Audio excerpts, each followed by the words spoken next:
allá en Cartagena, o los puedo llevar a Estocolmo, o los puedo llevar a Australia, y allá también los van a reconocer, y en ese sentido esto tiene reproducibilidad, que es lo que se pretende con la creación o con tener un gol estándar para algunas disciplinas. Pero pues hay cosas que efectivamente se me salen de las manos. Entonces yo no puedo decir cuáles son los cambios microscópicos del paciente que tiene un estado de manía. No, pues puedo mirar que el paciente está maníaco, pero yo no puedo ir a tomarle una biopsia a la manía, ni hacerle una coloración especial, ni hacerle un estudio de microscopía electrónica a la manía. Nada de eso lo puedo hacer. Entonces, en ese sentido, este es un gol estándar imperfecto. Pero pues el hecho de que sea imperfecto, yo creo que no lo hace menos.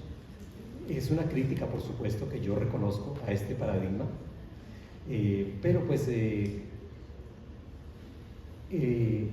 lo veo incluso más adecuado reconocer que esto tiene sus imperfecciones y que más bien con el concurso de muchos de ustedes a futuro podemos empezar a intentar pulir, mejorar, desarrollar, estructurar mejor este gol estándar para que eventualmente en su momento la esquizofrenia, la manía o qué sé yo, cosas que no puedo objetivar en este momento sean objetivables con el desarrollo de algunas herramientas que seguramente se requieren desarrollar para ese tema.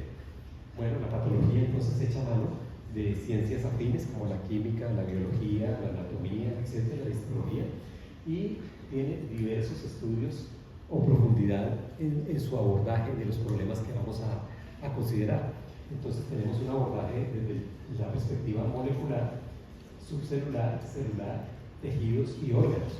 Fíjense entonces que estos niveles pues son todos, van crecientes, y por ejemplo pues yo aquí no he puesto el siguiente nivel, que sería el nivel, qué sé yo, corporal, sigue el nivel social, sigue el nivel familiar, bueno, familiar, social. Mire, hay muchas cosas que se nos salen de esto.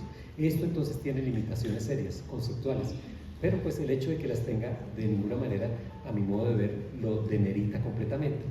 Esto me parece incluso más válido que los abordajes que hacen, por ejemplo, los gurús, en donde pues ellos intentan explicar todo desde una perspectiva holística, y muchas veces yo siento que me están echando un cuentazo, pero bravo. Y como yo soy un poco escéptico, pues entonces no les creo, y eso es motivo a veces de unas discusiones bravas, porque claro, ellos intentan hacerme creer que es que sí, que es que con sus poderes mentales me van a hacer la mejora de tal problema que yo tengo, o me van a cambiar mi personalidad o cosas por el estilo, y yo les digo, no, nada, ustedes no pueden hacer nada conmigo, con eso. O cuando algunas personas, algunos familiares que son creyentes de las brujas y de los chamanes y todo eso me llevan allá, que venga a ver que usted necesita allá que lo recuperen, que usted es un incrédulo, que usted no sé qué, y entonces yo voy allá donde estos brujos y al final pues algo lo mismo, ¿sí? No me hacen nada. Y entonces pues sí, me ponen a tomar aguas ahí, yo les digo sí, yo me la tomo, pero siempre y cuando esté bien hervida, ¿sí? Porque si no termino con una amebiasis o con una parasitosis tenaz, eso sí es tenaz, ¿sí? Entonces mucho cuidado con eso, muchachos, ¿sí? Con ir a creer ciertas cosas. Pues pueden ustedes de pronto considerar ser escépticos, que esta es mi perspectiva. Yo voy y reviso todos los tratamientos y todos los pases y todos los soplidos que le echan a uno ahí encima y demás, pero pues al final lo que he visto es que en realidad eso no, por lo menos a mí, en lo personal, no me hace ninguna cosa. Pues yo entiendo que al final muchas personas terminan curadas y dicen sentirse mejor después de pasar por todas estas terapéuticas alternativas, pero pues yo tengo mis dudas. ¿Será que verdaderamente sí tenía algo? ¿Será que simplemente no estaban en un estado como de conmoción emocional o algo así? Y que eso quizás lo hubiese podido resolver con una conversación con un psiquiatra, con un psicoanalista, con una psicóloga, o de pronto yéndose un fin de semana a relajarse, y en vez de irse allá al templo amazónico y tal, no sé. Bueno, ahí se los dejo, muchachos, para que ustedes lo piensen.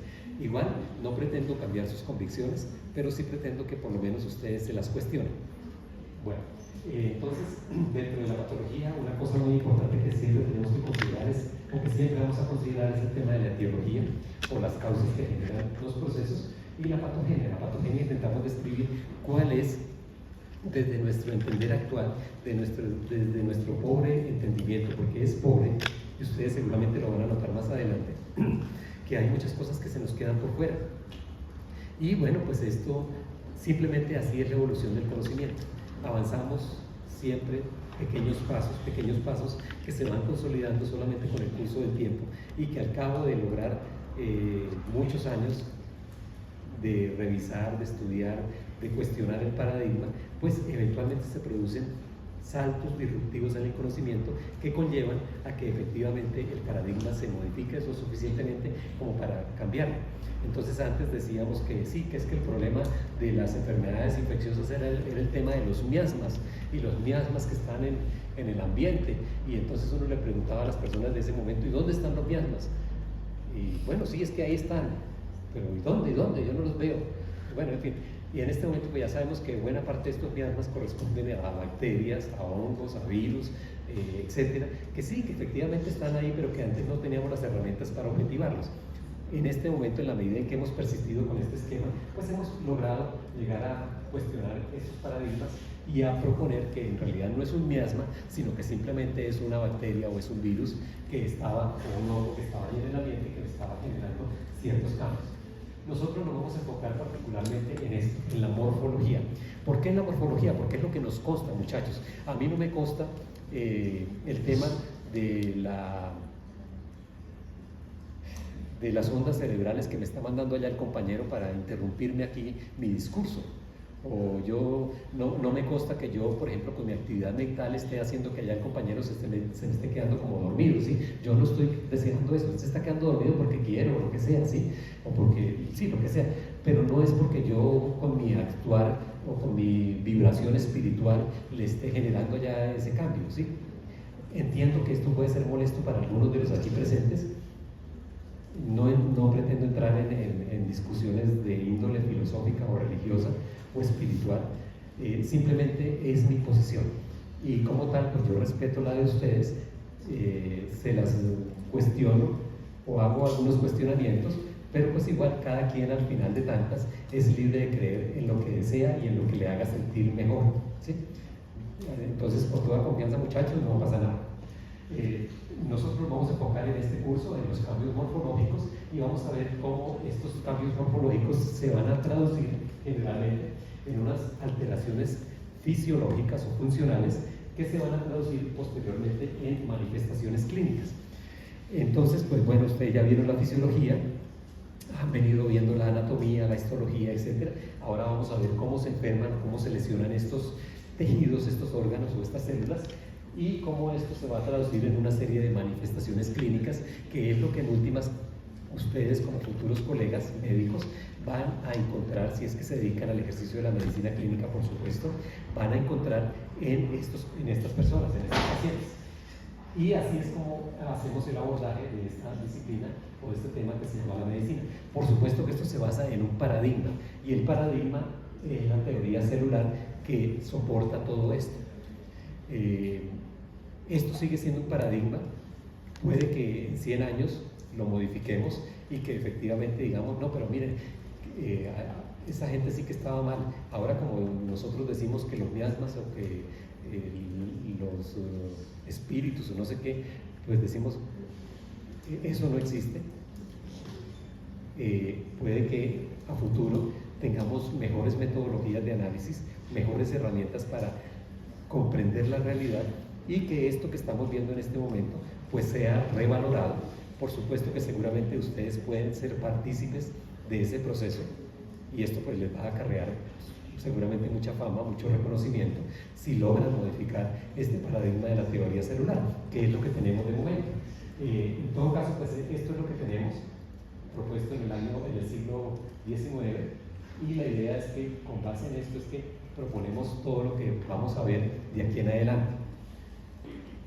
Por supuesto, muchachos, siéntanse en total libertad de cuestionarlo, de digerirlo, de masticarlo muy bien, pues para que verifiquen si eventualmente parte de esto es real o no. Bueno, vamos a hablar entonces de algunas generalidades del tema de la lesión celular. Recordar ayer que vimos el tema de la adaptación celular. Entonces, en este caso, estamos en un escenario en donde la homeostasis del medio en que se encuentra la célula, el órgano o el tejido sufre unos cambios tan significativos que el tejido, el órgano o la célula es incapaz de adaptarse. Entonces, no va a hacer ni una metaplasia, no va a hacer ni una hipertrofia, ni una atrofia, nada de eso. Aquí el cambio es tan brutal que simplemente va a entrar a lesionarse, a responder con una desestructuración de su estructura, de su membrana celular, de su citoplasma, de su núcleo, de las mitocondrias o lo que sea, y se va a producir una serie de cambios. Estos cambios entonces son los que vamos a considerar como lesión celular. Y en esto pues entonces lo que vamos a tener o concebir es que hay un estímulo agresor. Noten que aquí ya no hablamos de que el medio tiene un efecto estresor sobre la célula del tejido.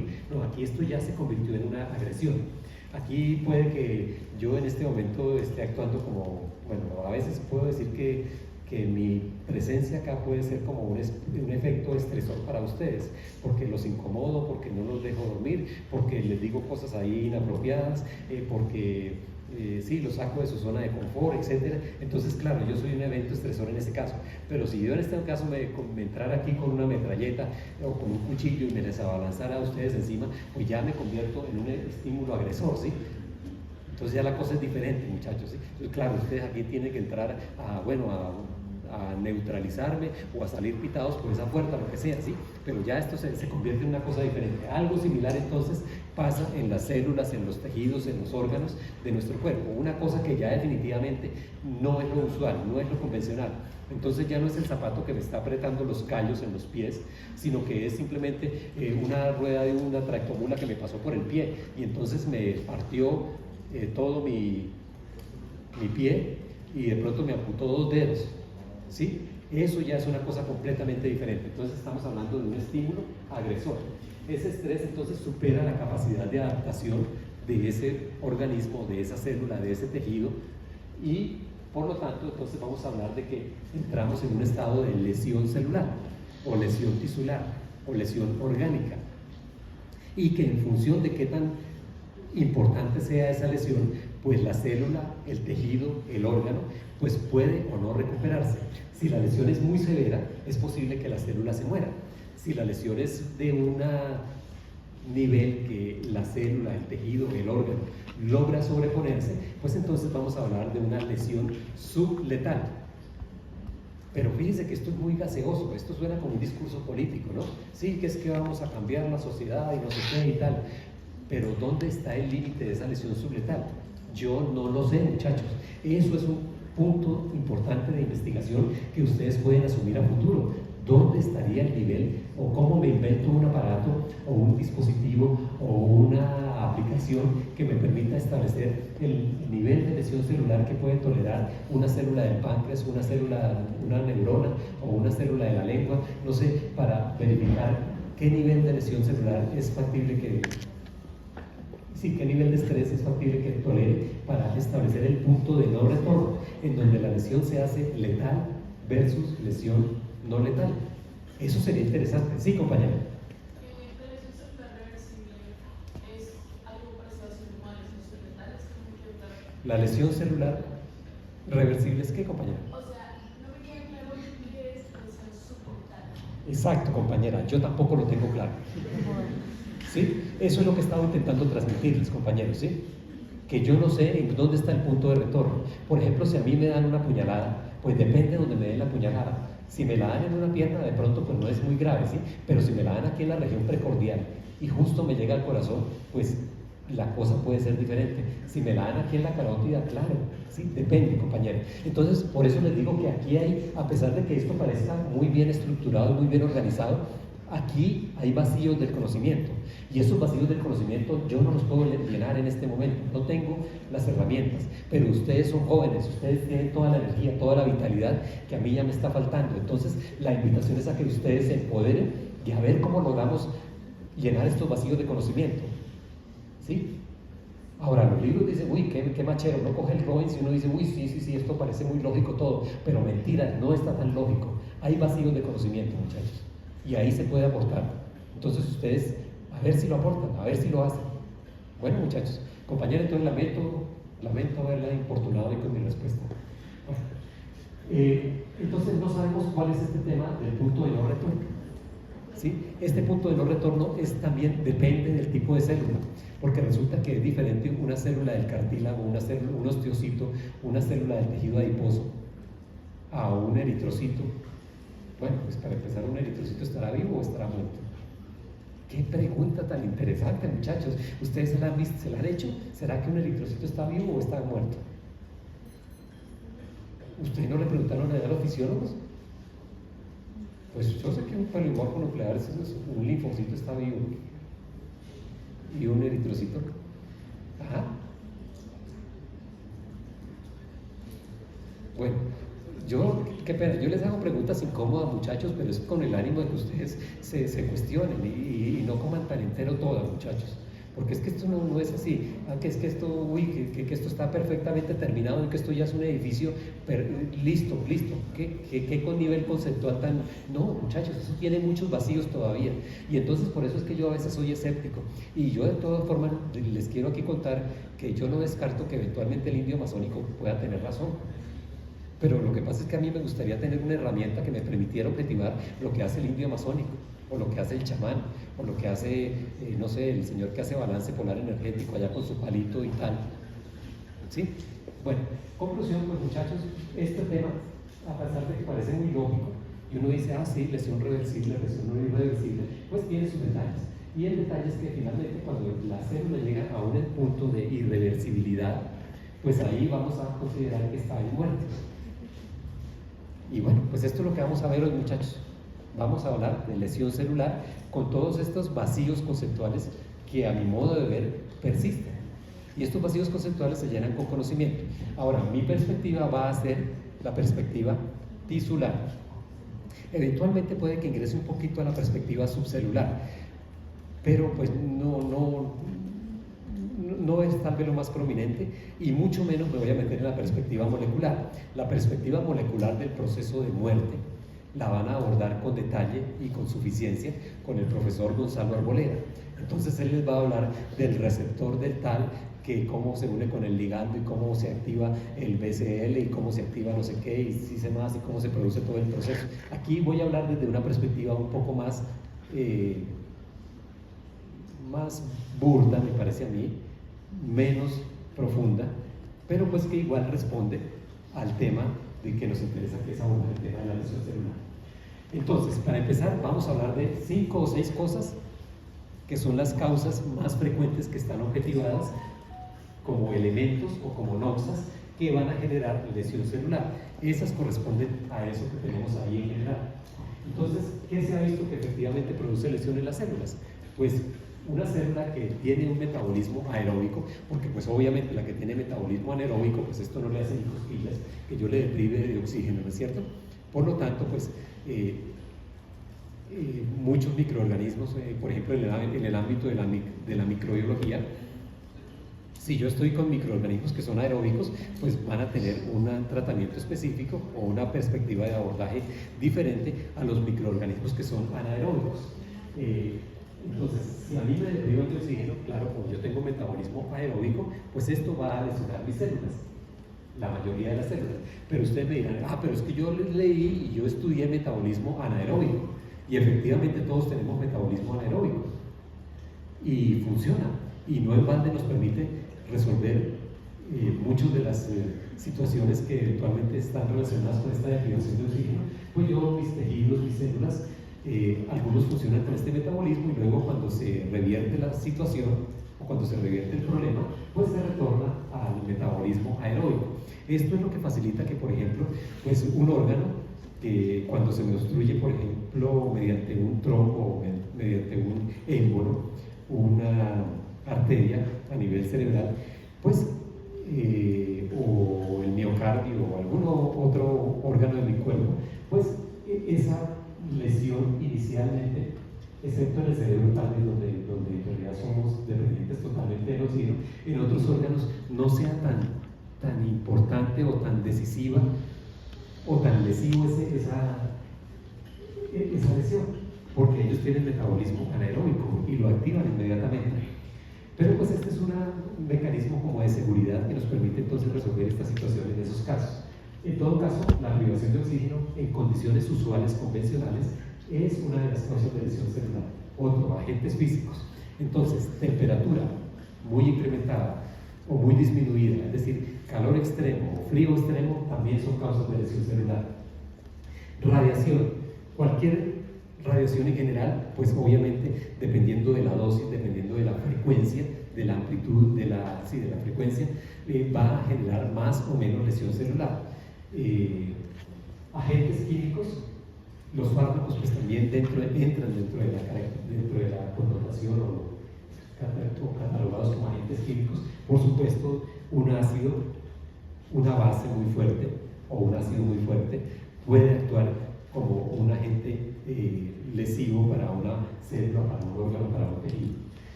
Ya al interior de nuestra economía corporal, la activación de nuestro sistema inmune, ustedes vieron todo lo que tiene que ver, bueno, todo con lo del sistema inmune, entonces inmunidad innata, vieron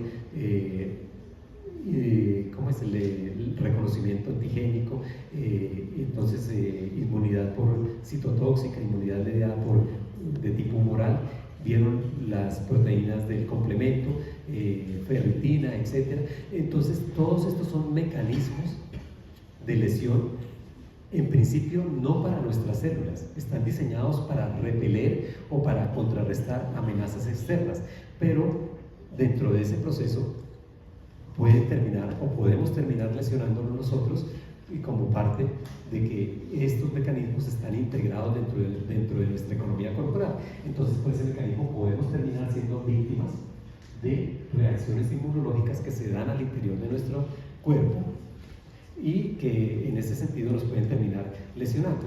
Por ejemplo, si yo tengo una amigdalitis, que es una inflamación de las amígdalas producto de una colonización por un estreptococo beta hemolítico del grupo A generalmente, entonces pues yo voy a montar una respuesta inmune contra ese estreptococo.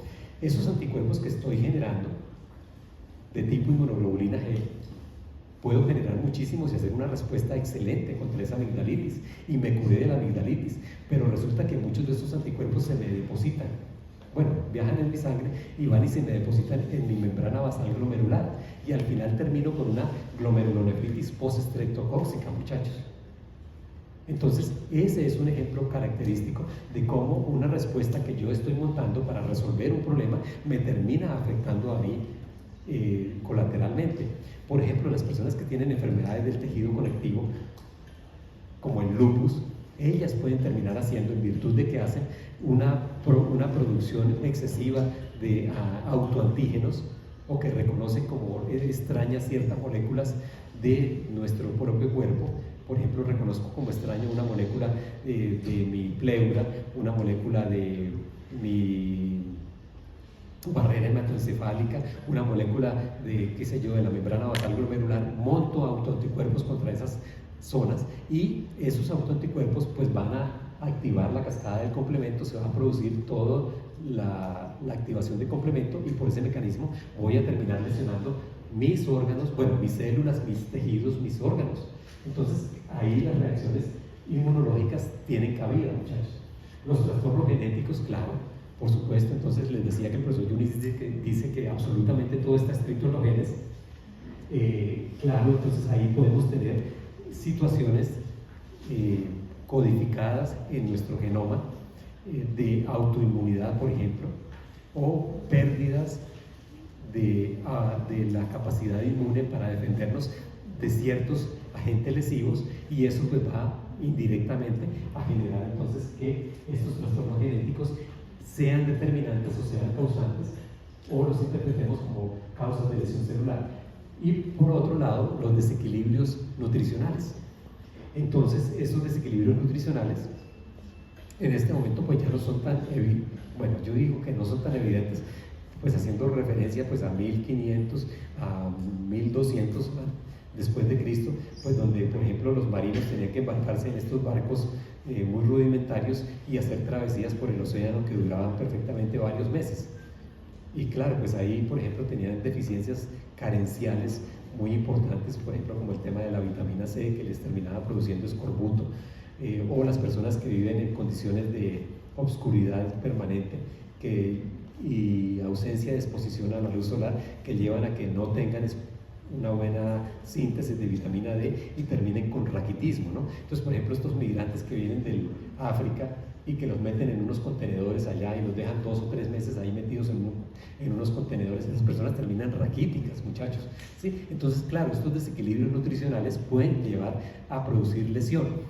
Pues bueno, sin llegar a esos casos extremos, pues entonces el tema de sobrealimentarnos, por ejemplo, con demasiados azúcares, pues también va a producir lesión celular, o el hecho de que tengamos carencia de oligoelementos en la dieta también va a producir lesión celular. Entonces, aquí con esto, muchachos, para mostrarles que efectivamente las causas de lesión celular, las más frecuentes son estas que tenemos acá, y que sobre esta es que nos vamos a referir, pero es posible que en los libros ustedes encuentren otras causas, pues simplemente las integramos. Y ahora vimos las causas. Ahora vamos a ver los mecanismos como se me daña la célula. Esos mecanismos en general son estos 5 que aparecen acá, y sobre estos que vamos a ampliarnos un poco a lo largo de esta presentación.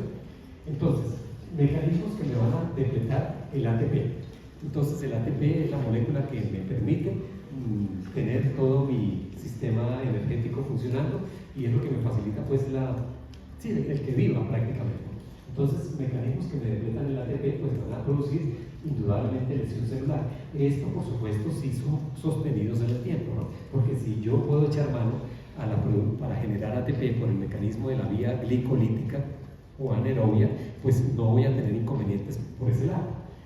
Otro mecanismo, pues que se me dañe el sitio donde yo produzco mi energía. Entonces toda la cadena respiratoria está acoplada a las membranas mitocondriales. Si yo tengo una enfermedad que me compromete o que me lesiona mis mitocondrias, pues indudablemente voy a tener lesión celular. Entonces fíjense que ya estoy integrando el primer mecanismo con el segundo mecanismo, ¿sí? Esto al final termina siendo como una especie de sancocho de todo, muchachos, ¿sí? Entonces, para que lo vayan ahí pillando. Pérdida de la homeostasis del calcio. Entonces, en general en nuestras células el calcio está resguardado en unos tubos que se llaman retículos sarcoplásmicos. ¿Liso o rugoso? Liso principalmente, ¿no es cierto? Ahí está el calcio y él está contenido ahí. Cuando este calcio se me libera de estas cisternas, de estos retículos, y bueno, pues obviamente ustedes recuerdan que en el citoplasma de la célula pues hay una gran cantidad de lisosomas, de vacuolas, de sustancias que se pueden activar por iones calcio. Si yo saco de mi célula una gran cantidad de iones calcio, pues se pueden activar muchas enzimas dependientes del calcio, y esas enzimas dependientes del calcio, una vez se activan, pues arrancan un proceso de lesión celular. Pues si es una lipasa, pues entonces va a clivar ácidos grasos o lípidos. Si es una proteasa, pues entonces va a coger todas las proteínas y las va a lesionar, bueno, pues a metabolizar, a activar, a lesionar. Entonces, por ese mecanismo, pues entonces voy a tener lesión de mis células, de mis tejidos o de mis órganos. Otro mecanismo importante es este de acumulación de los radicales libres. Entonces, en general, en todas nuestras células, pues vamos a tener ¿cuántas reacciones celulares hay en una célula, muchachos? Ustedes acaban de pasar por el curso de biología celular y seguramente leyeron cuántas reacciones celulares ocurren en una célula.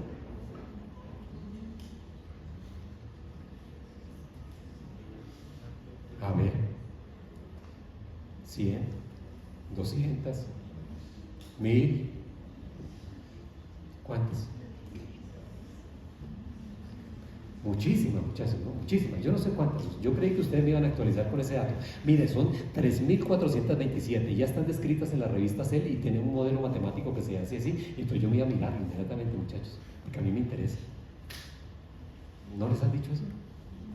Pues solamente le mencionaron entonces lo más breve, pues.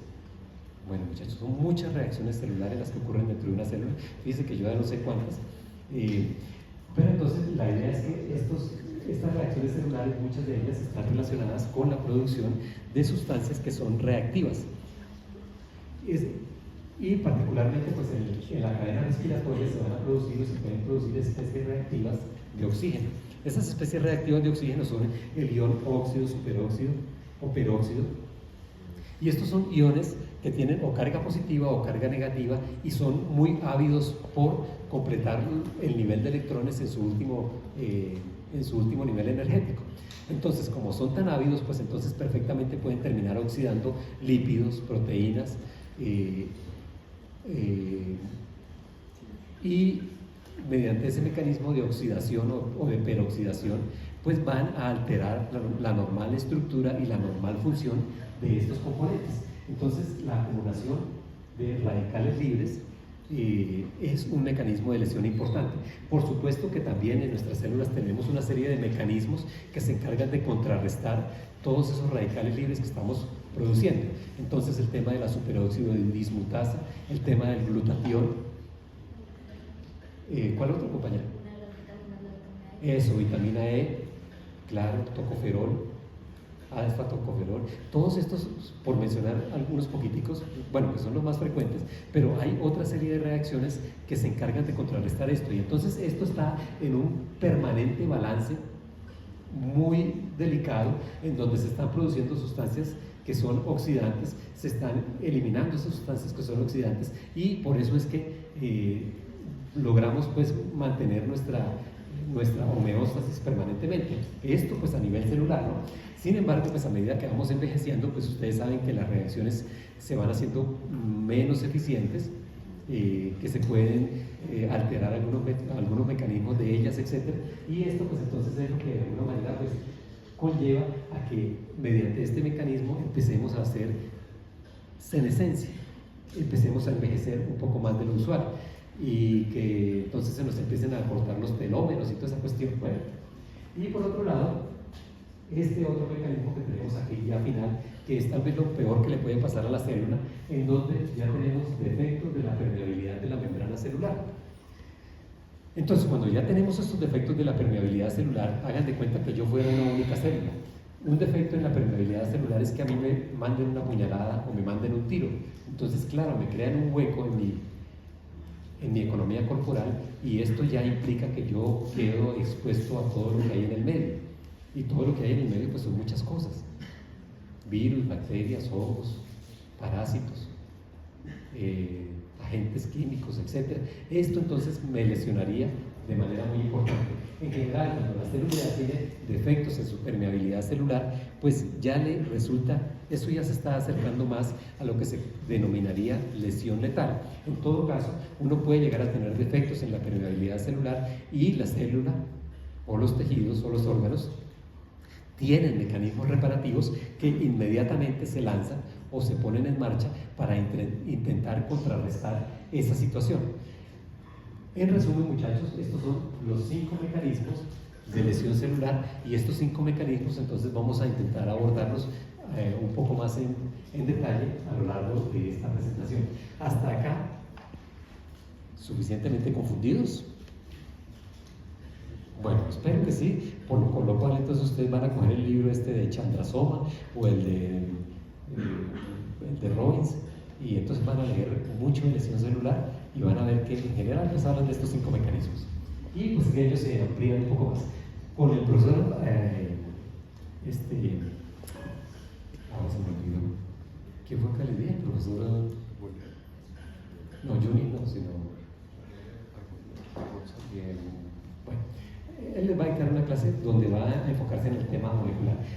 Creo que ayer les estaba diciendo que se me ha olvidado un tema de las neuronas, de una enfermedad ganglionótica del colon. Esa enfermedad se llama la enfermedad de Hirschsprung. Ese fue el epónimo que se me olvidó, muchachos, ¿sí? Pero entonces ya lo recordé, y aquí se los traigo, paréntesis, cierro paréntesis, lo voy a leer. Bueno, entonces vamos a ver, detección del ATP. Normalmente entonces nosotros funcionamos con nuestra respiración celular, que ocurre a nivel mitocondrial, en donde se integra este tema del ciclo de Krebs con la cadena transportadora de electrones, y a través de toda esta gran cantidad de reacciones que ustedes vieron en su curso de bioquímica, pues vamos a generar nuestro ATP, que es la molécula que nos facilita la transferencia de electrones y la transferencia de energía para nuestros procesos que requerimos. Esto pues entonces es la fábrica de energía a nivel celular, y en la medida que esto funcione bien, pues vamos a garantizar que todos los procesos que son energéticamente dependientes pues van a funcionar en nuestras células. Esto lo hacemos a partir de la provisión de un combustible básico que para nuestras células es la glucosa. Y a partir de esta glucosa pues vamos a degradarla hasta llevarla a piruvato. Este piruvato lo vamos a inyectar entonces aquí al ciclo de Krebs, y a partir de ahí pues vamos a generar ¿cuántas moléculas de ATP en el ciclo de Krebs normal? ¿Cuánto está funcionando óptimamente? 32 dice el compañero. ¿Sí? ¿32? Bueno, sí, 32 o 34. Y cuando nos vamos por la vía de la hipoxia, cuando estamos en un evento de hipoxia isquémica e isquemia, por ejemplo, pues esta vía no va a funcionar, entonces nos vamos a ir por la vía del lactato, del piruvato. Y por la vía del lactato, pues ¿cuántas moléculas se generan, muchachos? 2, ¿no? Entonces, pasar de 32 a pasar a depender de 2 moléculas de piruvato, pues claro, eso es un patadón grande para la célula. Eso es así como si ustedes me cogieran acá y me dieran una sacada del aire total a puños en mi abdomen, entonces yo quedo aquí botado en el piso, pues no puedo ni hablar, ¿sí? Entonces es más o menos lo que le pasaría a la célula, ¿sí? Queda en un estado metabólicamente muy comprometido, pero igual pues ahí sigue manteniendo, utiliza entonces para muchos procesos biosintéticos, muchos procesos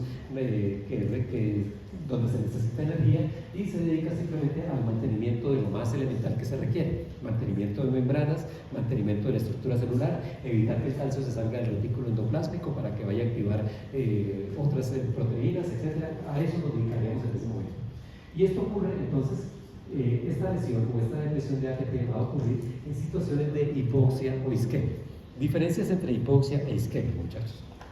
Entonces, hipoxia es que aquí cerramos absolutamente todas las ventanas, yo sigo hablando como un loco y ustedes respiran ahí, y vamos a encontrar que al cabo de 30 minutos este gas que tenemos aquí, o este gas que estamos respirando, ya va a tener muy poca cantidad de oxígeno. Pero igual nos permite respirar. Estamos ahí todos adormilados, uno encima del otro y tal, pero eso nos permite vivir. Eso sería un estado de hipoxia. Isquemia es cuando ya la cosa definitivamente queda sin oxígeno, es decir, aquí mediante un mecanismo me meto o me meten en una campana, me sacan absolutamente todo lo que hay ahí, me dejan al vacío, y entonces yo quedo allá sin nada que respirar, entonces quedo en estado de isquemia. Esto ya al interior de nuestro organismo pues lo podríamos observar en situaciones como cuando, por ejemplo, a mí se me tapona la arteria coronaria izquierda, y entonces si el taponamiento es completo, no queda absolutamente un resquicio por donde pase un glóbulo rojo, pues entonces eso sería una situación de isquemia, y por lo tanto no va a llegar suplencia sanguínea y de oxígeno y de nutrientes a todos los miocitos o cardiomiocitos que quedan de ahí para allá después de la obstrucción. En ese caso, pues entonces vamos a hablar de que estamos en un estado de isquemia, y por supuesto pues todos esos miocitos van a entrar en un estado de destrucción del ATP, y por supuesto que este miocardio pues queda en un alto riesgo de lesión. Hipoxia sería que entonces se me tapó por una placa de ateroma, por decir algo, o por un émbolo que me ocluyó el 50% o el 70% de la luz de mi coronaria izquierda. Entonces ahí queda un pedacito por el cual puede pasar sangre, ¿no?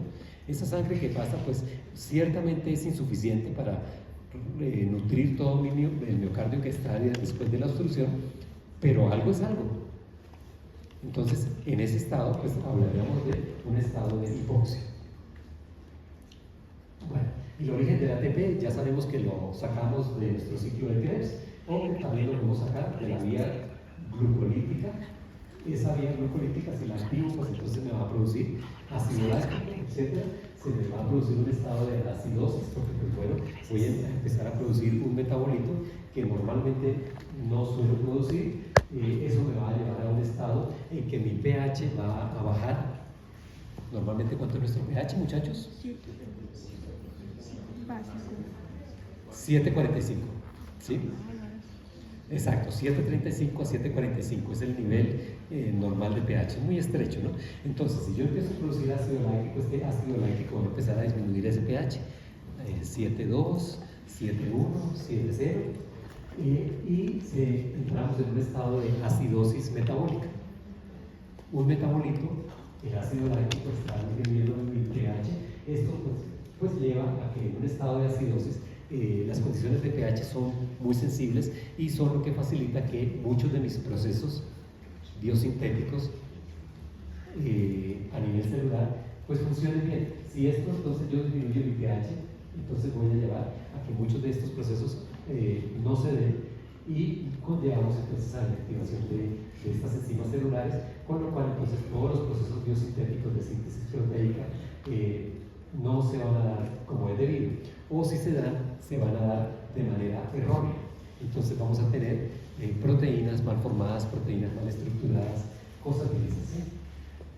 Producto de la activación de esta vía glicolítica. Bueno, en relación con el daño mitocondrial, entonces, ¿qué vamos a tener? Daño mitocondrial, donde vamos a las mitocondrias en general se nos van a dañar porque en ellas se van a formar poros o huequitos en esas mitocondrias que van a alterar entonces los potenciales electrónicos que tiene esa mitocondria. Esos poros en esta mitocondria se van a producir por fenómenos que ocurren al interior de la célula. La idea entonces es que se pierde el balance iónico que tiene esta mitocondria. Empiezan a salir por esos canales, por esos poros, iones hidroxilo. Y esto entonces pues disminuye la fuerza protónica de esta mitocondria. Así que se pierde el potencial de membrana normal que tenemos en esta mitocondria. El citocromo C es importante entonces en los procesos de fosforilación oxidativa y resulta que este es particularmente importante en el desarrollo de los procesos de apoptosis. ¿Por qué ocurre o por qué se dan entonces estos daños mitocondriales? Entonces se da porque, fíjense, se aumentó el calcio citosólico. Normalmente el calcio tiene que estar bien guardado en estos retículos endoplasmáticos lisos, porque se nos incrementaron los niveles de radicales libres en esta célula.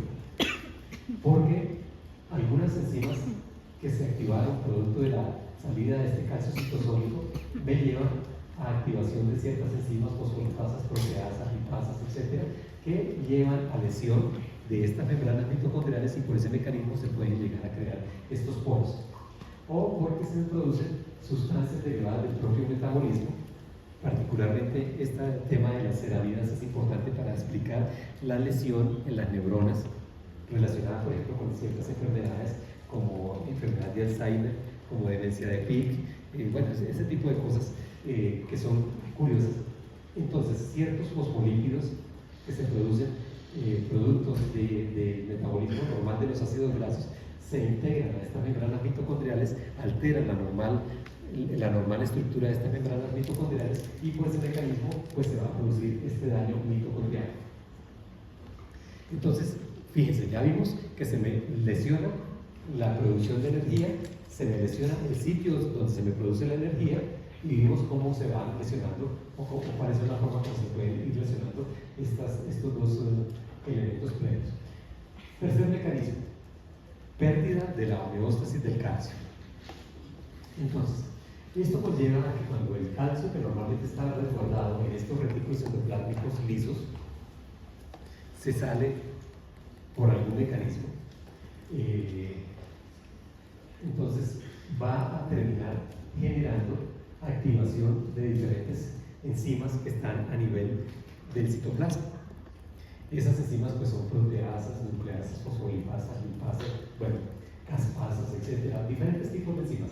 Y todas estas pueden llegar a producir, en su activación, van a llegar a activarse y producen entonces lesión celular, que generalmente la vamos a ver cuando es una cosa pequeña, muy controlada, de una única célula, la vamos a poder evidenciar como una especie de lesión celular muy particular que se conoce como apoptosis celular. De esta vamos a hablar un poquito más adelante. Cuando es una cosa masiva, por ejemplo, cuando este fenómeno ocurre en el páncreas, y entonces se me activa toda la lipasa pancreática, pues entonces el páncreas se me vuelve papilla, se me lesiona todo el páncreas y se me produce una pancreatitis aguda, severa, y el paciente queda sin páncreas. Esto también podría ocurrir, por ejemplo, en una glándula salival. Lo que pasa es que es muy raro. De los que ustedes van a encontrar clínicamente significativo, va a ser el tema de la pancreatitis en general. Bueno, igual, entonces aquí estas enzimas van a activar o van a lesionar cuanta membrana se les aparezca por delante. Ellos no van a reconocer que es una membrana celular, que es una membrana nuclear, que es una membrana del retículo endoplásmico o que es una membrana mitocondrial. Simplemente le caen y terminan formándose poros o huecos. Es algo así como yo botar una granada y entonces ¡pum! Se esparcen perdigones por todo lado y algunos de esos perdigones nos pueden llegar a afectar a nosotros. Algo similar ocurre en este escenario. Y entonces se producen estos poros o canales que afectan la conductividad a nivel mitocondrial y por este mecanismo entonces vamos a tener lesión y explicada por pérdida de la homeostasis del calcio normal. Bueno muchachos, hasta aquí vamos, 9 y 28 minutos y yo los veo muy pasivos. Compañera, buen provecho por ese banano, se ve delicioso. Bueno, compañeros, les decía que, mire, es conveniente, y reitero algo que les había dicho previamente. Bueno, si lo estoy reiterando es que ya lo había dicho, ¿no? Qué pleonasmo tan tenaz, muchachos. Ay, no, lamento mucho cometer estos pleonasmos acá con ustedes. Bueno, reitero lo que les había mencionado, que es deseable que ustedes cojan el libro de Robbins, cojan el capítulo de lesión celular, lesión tisular o algo así, y se lo ponen a Notebook LM. Bueno, se crean una cuenta en Google y ahí les hace un resumen, mire, esto habla de tal y tal y tal y tal. Y entonces ustedes empiezan a preguntarle, dígame cuáles son los mecanismos de lesión celular. Dígame cómo funciona, cómo se me desestructura la mitocondria en tal cosa.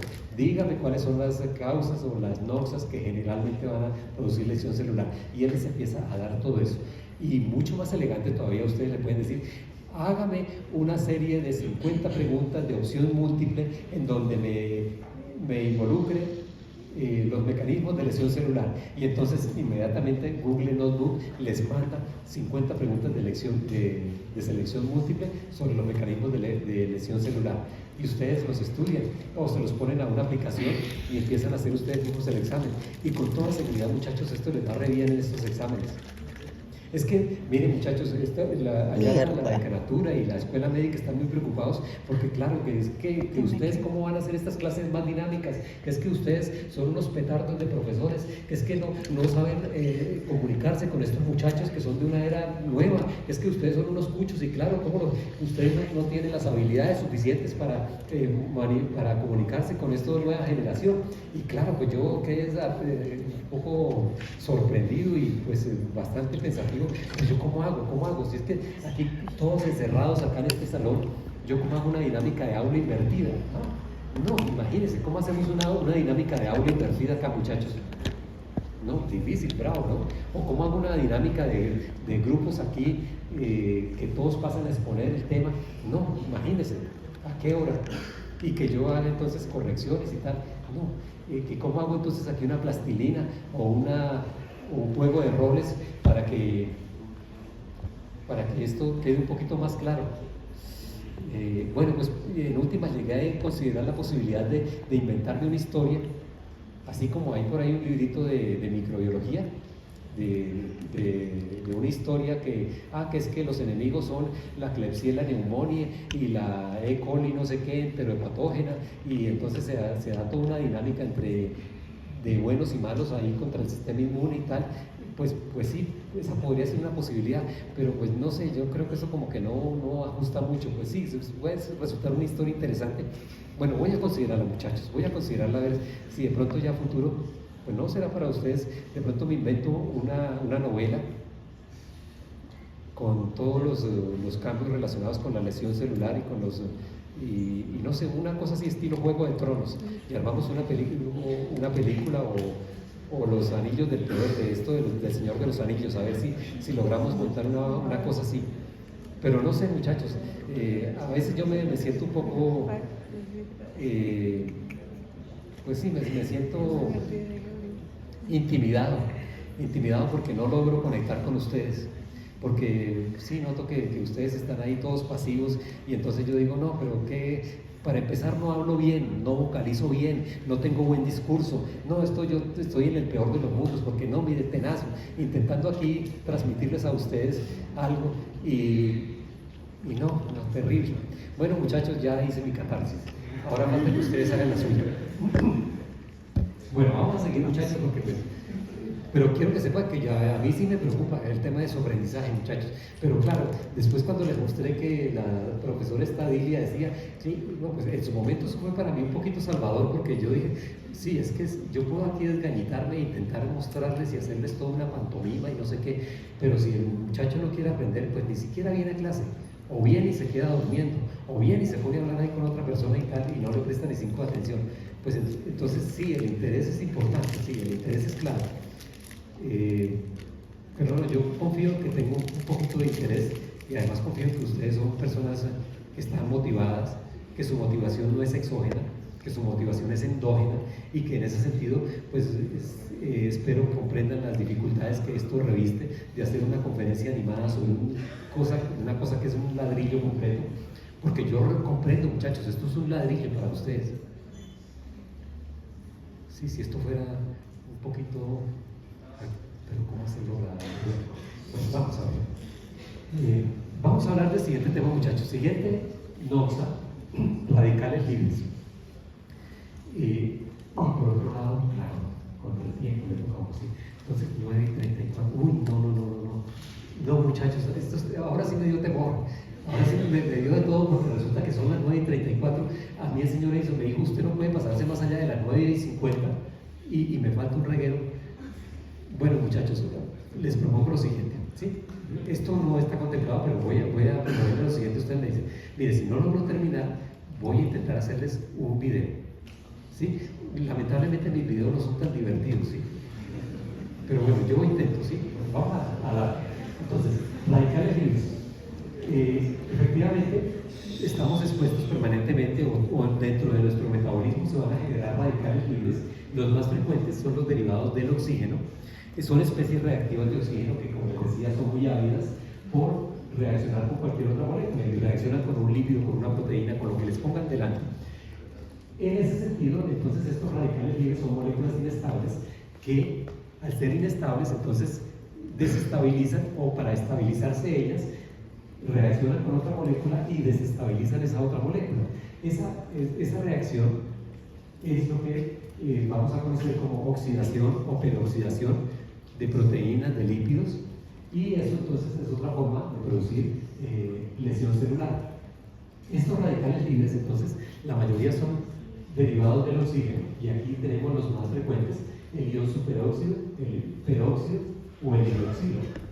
Y estas moléculas en general, pues se generan en el proceso metabólico convencional.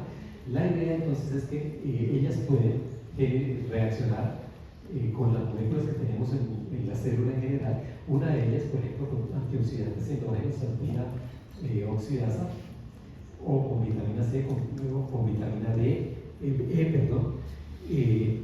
y se controlarían de esa manera, pues también con glutatión, superóxido de glutasa, todos ellos. Pero si eventualmente se produce una buena cantidad de estos radicales libres, estos mecanismos endógenos se tornan insuficientes y entonces se va a producir peroxidación lipídica, peroxidación de membranas celulares, y por ese mecanismo entonces vamos a tener una lesión que inicia por un único ion y que va amplificándose en el tiempo en función de la cantidad de estos radicales libres que estén presentes y la cantidad suficiente o insuficiente de mecanismos que controlen estos radicales libres. La idea es que lo que debemos evitar son estas reacciones autocatalíticas en cadena, porque son las que van a disparar todo el proceso. Estos radicales libres entonces van a producir oxidación de proteínas. Esta oxidación de cadenas generalmente se da a nivel de las cadenas laterales de los aminoácidos. Estas proteínas así lesionadas o modificadas pues van a ser degradadas por este complejo generalmente en el proteasoma. Sin embargo, si este proteosoma no está funcionando bien, pues se van a empezar a acumular o van a servir para replicar o para amplificar este tipo de lesiones. Fíjense que esto es un sancocho completo allá de moléculas que se está dando. Formación de puentes disulfuros de proteínas, entonces esto se puede entrar en este contexto. Ruptura de cadenas del DNA. Por este mecanismo, entonces, vamos a poder tener lesión del DNA, y esto entonces se va a traducir también en lesión celular. Esta lesión celular se puede transformar en ese sentido en una mutación, y esta mutación pues puede ser beneficiosa o puede ser deleteria para la célula o para el tejido o para el órgano en un momento determinado. Por supuesto que nosotros tenemos una serie de mecanismos para intentar bloquear o resolver este tipo de situaciones cuando se nos presentan. Y esos mecanismos pues son la degradación espontánea. En general estos iones tienden a estabilizarse por sí mismos. Entonces sí, se van a degradar, tienen un tiempo de vida útil o estimada muy corto, entonces por ese mecanismo se degradan. Sin embargo, también pues, nosotros tenemos antioxidantes, como estas vitaminas que tenemos acá, y por ese mecanismo pues, podemos evitar que se siga dando este proceso oxidativo. O el tema del bloqueo de la reacción de Fenton, que lo estudiaron en la bioquímica, también por ese mecanismo podemos eliminar radicales libres, o la inactivación enzimática, o la superóxido dismutasa, la catalasa, o la glutatión reductasa. Esos son mecanismos protectores que tiene la célula, y obviamente pues, que lo llevamos a una única célula, pero que esto lo amplificamos a todas las células que forman un tejido y eventualmente un órgano y posteriormente un cuerpo. El siguiente mecanismo es los defectos en la permeabilidad de la membrana celular. Este es el que les decía que es más grave, porque aquí ya implica que la célula está lesionando su arquitectura, su estructura, y que es tal vez a lo que debemos evitar llegar. Esto nos genera prácticamente todo lo anterior. Entonces, lesiones donde yo tengo desestructurada mi cadena respiratoria, donde tengo lesión de mi mitocondria, donde tengo activación de retículo, de liberación de calcio del retículo endoplásmico, donde tengo incremento de radicales libres, todo esto se acumula y va a producir lesión directa sobre esa membrana celular. Como consecuencia de estos incrementos de la permeabilidad, observen lo que pasa. Entonces tenemos pérdida de la homeostasis celular, salida al citosol de las enzimas que están empaquetadas en los lisosomas. Entonces prácticamente la célula riega, pierde la capacidad de contingencia y riega todo su contenido al citoplasma, al citosol, y esto conlleva a que se activen estas enzimas, proteasas, lipasas, fosfatasas, etc., y se empiece a dar una digestión de esos componentes citosólicos. Ahí ya la cosa se torna terrible. Es algo así como si a mí me empezara a derretir en este momento, y entonces todos mis componentes se empiezan aquí a regar. Claro, ya pierdo mi estructura. Esta lesión entonces es lo que se conoce como lesión celular. Todo esto que hemos venido viendo. Esta lesión entonces es reversible hasta cierto punto, pero fíjense que aquí aparece el punto de no retorno, que yo no tengo ni idea dónde está. Y después de que pasamos a ese punto de no retorno, pues venga, ya la cosa se torna irreversible, yo no puedo reestructurarme de nuevo. No así como el robot de la película Terminator, el que era de plata líquida o de metal líquido, que se volvía, no, ahí ya, qué pena, no se puede hacer ese proceso de regeneración. Entonces este daño celular irreversible se supone que llega en un momento en donde la incapacidad de la célula es tan severa que no puede revertir el tema de su activación energética para producir la energía que necesita, y los trastornos de la membrana son tan graves que ya simplemente no pueden mantener la estabilidad interna versus el medio externo. Entonces todos sus componentes se riegan al espacio extracelular, y esto normalmente suele afectar a otras células en su vecindad. Es algo así como si yo me derritiera aquí en este momento, y claro, yo toco a la compañera todo derretido, toco a la compañera empieza a derretirse, y luego así sucesivamente. Bueno, esta detección de la muerte celular en la práctica clínica, que es lo que nos interesa, pues es complicada. una única célula, detectar que yo tengo lesionado en este momento una única célula aquí de mi miocardio o de mi páncreas o de mi hígado, pues es muy complicado, muchachos. Normalmente nosotros lo que vamos a hacer en la práctica clínica es una detección tardía, ya cuando el paciente está llevado y ha sido lesionado en buena parte de sus órganos. Por eso, fíjense, muchachos, que esto que estamos viendo hoy a mí me inquieta mucho, porque normalmente no vamos a poder hacer una detección puntual. Es que se me está lesionando la célula 953 del segmento 4 de mi hígado. Si yo pudiera llegar a ese punto de definición, sería fantástico. Muchachos, ahí hay que trabajar muchísimo. Fíjense todo lo que viene para futuro de ustedes, que se pueda precisar, es que es la célula 932 del lóbulo tiroideo izquierdo la que me está fallando, y entonces entro y la resuelvo. No, en este momento no podemos hacer eso, muchachos. Simplemente nos toca esperar a que el paciente esté lo suficientemente llevado, con dolor, con choqueado, con fiebre, con malestar general, para poder entrar a intervenir. Pero sería fantástico que pudiéramos entrar a intervenir en este momento, en el momento de la detección celular. No lo podemos hacer en este momento, muchachos. Pero bueno, ni modo. La idea entonces es que cuando tenemos un corte celular, todos estos elementos internos de la célula van a salir al espacio extracelular. El espacio extracelular está en contacto con la sangre, y al estar en contacto con la sangre, este espacio extracelular, entonces vamos a poder empezar a hacer detección de estas sustancias que se me están saliendo de mi espacio intracelular a la sangre. Y entonces yo puedo crear algunas pruebas sanguíneas para detectar si algo me está funcionando.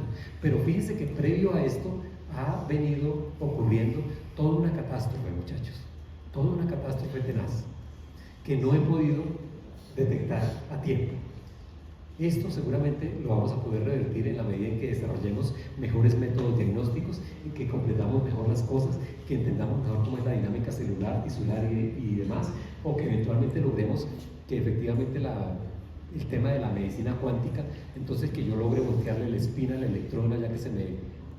Y que logre revertir esto a nivel subcelular. Pero en este momento lo estamos detectando, muchachos, tardíamente. Ya no podemos hacer nada. Esto a mí me inquieta mucho. ¿Qué productos vamos a detectar en sangre producto de esta lesión celular? Pues vamos a detectar, entre otras, estas enzimas que tenemos acá: CPK, fracción MB, creatina fosfoquinasa, fracción MB, troponina T, amilasa, lipasa, fosfatasa alcalina. Estos son sustancias intracelulares que se riegan al espacio extracelular, y que al llegar al espacio extracelular pues van a terminar en el plasma, y por eso entonces yo puedo empezar a detectarlas. Entonces yo puedo detectar, sí, es que tiene la amilasa elevada, seguramente tiene una pancreatitis. Es que tiene la CPK y la troponina elevada, ese paciente se está infartando. Mentiras, él ya se infartó hace rato, mucho rato. ¿Se la pilla, muchachos? ¿Se pilla porque estoy tan frustrado? Porque es que esto lo estamos detectando muy tarde, muchachos, muy tarde. Pero bueno, es lo que tenemos de momento, muchachos. Excepto que ustedes se despabilen y inventen una vaina mejor para detectar esto a un tiempo más cercano. Igual, lipasa, fosfatasa alcalina en el hígado, por ejemplo. Entonces, fíjense que ya la lesión ha ocurrido mucho tiempo atrás, y nosotros vamos a detectar esta lesión con una herramienta. Una herramienta es la que vimos ahí, de las pruebas de sangre, para verificar si hay alguna de esas enzimas que está apareciendo en niveles elevados, y que esto me esté indicando indirectamente que el paciente tiene una lesión celular. Esa es una herramienta. La otra herramienta, como les decía, yo soy patólogo, soy un morfólogo, y entonces yo tengo un sesgo muy impresionante por el tema de la morfología. Y ahora entonces voy a introducir aquí el tema de la lesión celular desde la perspectiva morfológica. Pero esto ya, la lesión celular, ha ocurrido generalmente mucho tiempo atrás. Bueno, entonces, la morfología de la lesión celular pues depende de con qué herramienta la enfoquemos. Entonces, yo la puedo enfocar con un microscopio electrónico, que es lo más sensible que tengo, y lo que me permite mayor resolución para ver esos procesos, o lo puedo detectar con un microscopio óptico convencional, un microscopio de luz. Si yo me voy con esta herramienta de microscopio electrónico, puedo intentar hacer una detección temprana de la lesión celular. Puedo empezar a ver la desestructuración de la célula en forma relativamente temprana. Si yo me voy por esta herramienta, que es la que generalmente solemos utilizar en la vida práctica, pues voy a detectar la lesión celular de forma muy tardía. Y entonces aquí veamos, al microscopio óptico, pues yo voy a intentar, bueno, con el microscopio electrónico, pues voy a ver unos cambios que son los que aparecen acá. Aquí dice el microscopio óptico, y es verdad, solamente con el microscopio óptico yo puedo detectar esto, que la célula está hinchada o que la célula tiene un acúmulo de grasa en su citoplasma en general. Eso se conoce como degeneración grasa, o degeneración hidrópica o degeneración vascular. Hidrópica porque tiene hinchazón celular, degeneración vascular porque tiene degeneración grasa o incremento de contenido graso en el citoplasma. Sin embargo, cuando yo me voy ya al microscopio electrónico, puedo objetivar algunos cambios. Esos cambios entonces van a tener que ver con el acúmulo de ciertos depósitos lipídicos, dependiendo pues, del tipo de célula, son más frecuentes, por ejemplo, el miocito y el leucocito. Alteración de la membrana plasmática, entonces voy a ver que estas membranas plasmáticas empiezan a tener protrusiones o pérdida de vellosidades o adelgazamientos o relajación de las uniones intercelulares. De los desmosomas se empiezan a desprender los desmosomas o los semidesmosomas, etc. Voy a ver en el microscopio electrónico alteraciones de la mitocondria, entonces voy a ver una mitocondria un poco más hinchada del usual o con unas densidades amorfas irregulares dentro de la matriz de la mitocondria, o en el retículo endoplásmico voy a empezar a ver que ese retículo endoplásmico se empieza a hinchar y los ribosomas que tienen la superficie se empiezan a desprender y empiezan a nadar ahí por todo el citosol. O en el núcleo voy a empezar a ver que la cromatina empieza a agruparse, formando ciertos como bolitas de cromatina en ciertas localizaciones. Eso es lo que voy a ver entonces a la microscopía electrónica. Entonces, una célula normal en microscopía electrónica pues aparece así, toda bonita, ¿no? Con sus mitocondrias, con sus lisosomas, con sus vacuolas, con sus vellosidades, no sé qué. Y si a esa célula yo la someto a una lesión, que puede ser física, química, microbiológica, etc., entonces esta célula empieza a lesionarse, que es lo que veíamos acá. Noten que todas las vellosidades, que son estas protrusiones muy delicadas de acá, empiezan a perderse acá. Empiezan a aparecer estos depósitos grasos en el citoplasma de la célula. La cromatina de esta celulita, fíjense que empieza a formarse en grupos o acúmulos. Y ni se diga ya cuando la lesión es irreversible. Aquí ya prácticamente me queda es como si fuera un costal, completamente perdida toda la estructura de la célula. Encuentro algunas vacuolas ahí llenas de detritus subcelulares o de material subcelular. Puede que persista el núcleo, se ve un poco hipercromático acá, pero ya no puedo distinguir claramente, o bueno, se distingue ya en lo más, imaginándolo uno, que sí, que esto sería una célula. Pero esto es una célula que ya está completamente lesionada. Entre acá y acá está el tema de la reversibilidad. ¿En qué punto está? No lo sé, muchachos, no lo sé. Y lo ideal sería que lo supiéramos para poder hacer una intervención adecuada. Y no sé, que le mandáramos a esta célula un prión o alguna molécula que me cambiara, que me diera una señal de, uy, sí, me estoy lesionando, y entonces que yo pudiera hacer algo. Pero no sé cómo va a ser esa cosa. De pronto con el CRISPR, podamos hacer, ¿sí? CRISPR-Cas, esa cosa, podamos hacer alguna cosa que nos indique que esta célula, no sé, se está ocurriendo alguna cosa allá y que nos avise un poco más temprano. Pero lo cierto es que aquí esto ya está muy tarde y entonces ya no podemos hacer mayor cosa. Bueno, muchachos, miren, fíjense, 9:51. Lo que sigue aquí en adelante es la lesión vista por el microscopio óptico. Muchachos, voy a hacerles entonces un video donde les cuento un poquito de cómo va a ser esto, porque qué pena, lamento mucho haberlos torturado con todo este discurso. No alcanzo, simplemente, entonces, acordamos eso, muchachos, ¿les parece? Sí. Bueno, sí, si hay preguntas intento atenderlas.